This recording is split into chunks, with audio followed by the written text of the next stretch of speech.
I'd like to talk now about the litigation that has come out of the fraud. And it fits into several different categories. I'll speak first about what I'll call direct investor lawsuits, people who invested directly in the Madoff's funds. And then indirect lawsuits, which are the lawsuits from people who invested through a feeder fund or other type of hedge fund in the middle. Now, actually, very few lawsuits have been brought against Bernard Madoff or his company, Bernard Madoff Investment Securities, even before the stay went into effect, because, first of all, the receiver is in place. The view is that whatever assets belong to Madoff and can be fairly traced to Madoff, the receiver will garner for the benefit of all the investors. There's currently a stay on actions against Bernard Madoff, and his assets are frozen. Now, clearly, one important part of this investigation will be looking into where he may have buried assets around the world. But the suits which simply name Madoff as defendants are not really the principal focus of the litigation that's going to be going forward.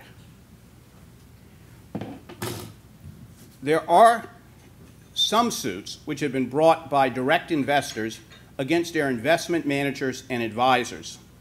Now, these are not fund cases because the individuals still invested directly in Bernard Madoff, but they did it through a friend who may have steered them to Madoff. And some of those suits have simply been based on the fact that those friends had not investigated Madoff, made certain representations that might be actionable. And there's at least potential claims, and some which are beginning to be filed, against accountants and auditors who may have been involved in some of these partnerships which invested directly. There's several other types of direct claims that may occur.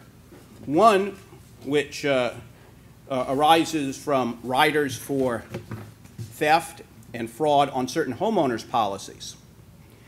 Those are generally small coverages, typically $30,000 or so. There may be some issues as to whether this is a single or multiple occurrence, but generally there's very limited coverage here, and there does not appear to be any access to umbrella policies that will sit on top of these homeowner policies. So there may be some litigation in this area. I'm not aware of any cases as yet, but this is because of the nature of these coverages a fairly limited source of recovery.